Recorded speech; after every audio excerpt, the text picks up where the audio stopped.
O professor Nakagawa mencionou agora há pouco que o lado brasileiro recebeu diversas contribuições e falou também da questão das vindas ao Japão dentro do esquema de ODA do Japão. Nós tivemos ontem também a fala da JICA, que se tem ocupado recentemente, nos últimos anos, também de convênios acadêmicos. Mas como esse aspecto também se repete na sessão 2, na parte 2 dessa sessão, eu gostaria de hoje, neste momento, conversar sobre a questão do convênio entre as universidades, dentro do esquema direto entre as universidades. Nós tivemos duas dicas agora há pouco. Primeiro, sobre a questão do intercâmbio entre universidades, que é um convênio bilateral. Não há outra forma de ser, e que nesse aspecto, essa distância física que nós temos, realmente é um problema para continuidade, para se manter a longo tempo esse programa de cooperação. Pensando então no trabalho que foi feito pela Universidade de Gifu, desse longo histórico, acho que podemos usar como referência, e gostaríamos então também de poder contar com suas explanações, caso haja alguma dica a ser dada nesse sentido. Ao final nós tivemos também a fala do professor Arima, falando então de que forma ir aumentando em superfície também e aspectos esse convênio bilateral entre as universidades. Será que teria algum tipo de recomendação a ser feita nesse aspecto? Infelizmente, nós estamos com o tempo bastante já avançado, mas será que o professor Moritomi teria algo a explanar um pouco sobre esses convênios bilaterais pela experiência?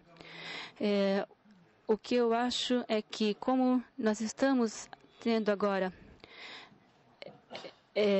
reunidos, todos relacionados ao assunto agrícola, nós poderíamos concentrar em apenas um ponto de entrada, recepção, porque eu fiquei sabendo desse assunto por ter ido, por acaso, na Universidade de São Paulo.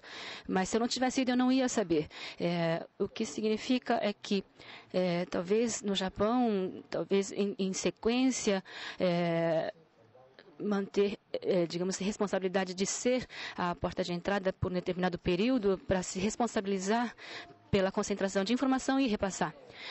Para que, então, isso seria, então, para isso não ficar restrito entre duas universidades, não é isso? Para que se possa repassar para todos, para que seja, então, conhecimento comum, uma forma, então, de criar um esquema para que se possa repassar as informações para todas as outras universidades interessadas. Será que o lado brasileiro teria alguma opinião em relação a isso? O professor Dechen teria alguma...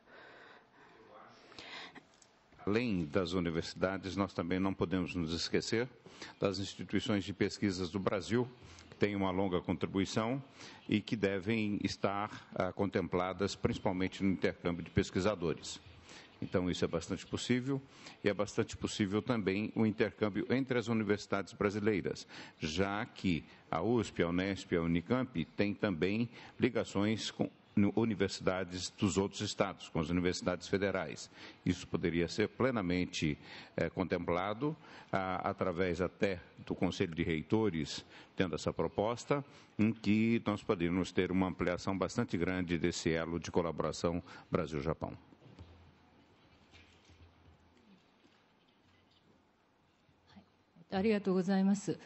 Muito obrigado. Professor Nakagawa, por favor. O desconhecimento do nível cultural, científico do Brasil. No Japão ainda é muito pouco conhecido o nível. E eu estive há uns 30 anos atrás, percorri várias unidades universitárias e absolutamente a maioria das universidades japonesas desconheciam o nível das universidades brasileiras. Alguns conheciam a USP, né? Mas a nossa universidade era totalmente desconhecida. A Unicamp talvez também passava por esse processo. Tive que fazer uma verdadeira maratona, um trabalho de formiguinha para ver se conseguia um pouco algum contato. E tive eco somente na GIRCA, no TARC na época. Mesmo assim foi muito difícil até a consumação do convênio. Levou 3 anos. E foi visita para lá, visita para cá, muito mais daqui para lá, porque eles não se conheciam o que era o Brasil, principalmente no que interessariam para a pesquisa da parte do Japão. Então, acho que esse simpósio, acho que, e assim como foi feito no Brasil, vai abrir uma nova janela muito grande para esse estreitamento e a possibilidade de novos convênios serem estabelecidos em todos os níveis. Um outro ponto que eu queria abordar é o problema da JICA. A JICA não reconhece as instituições de pesquisa do Estado, só reconhece federais. Isso também tem sido barreira para as universidades estaduais ou instituições estaduais conseguirem convênios de grande envergadura, porque convênios de grande envergadura só se consegue assinar com a JICA. Tentamos várias vezes, foi sempre em vão.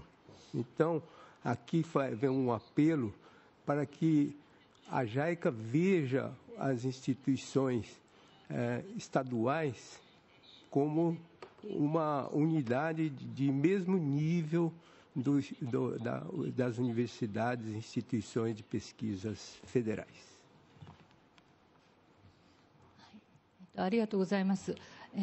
Muito obrigada. Por outro lado, não tem as informações do Brasil em relação brasileiro no Japão. O professor Koto também pensa da mesma maneira?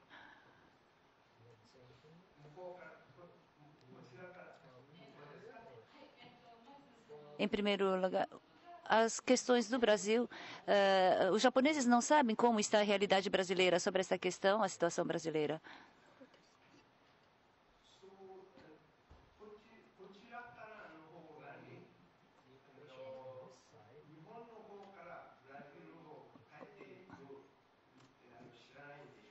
O Japão, eu acho que não conhece bem o Brasil. O Brasil conhece muito bem o Brasil. O Brasil conhece muito bem o Brasil, mas o Japão não conhece o Japão. O Brasil conhece o Japão, mas o Japão não conhece o Brasil. Terceiro mundo. Então, o terceiro mundo conhece todo o primeiro mundo. Agora, vice-versa, é um pouco diferente.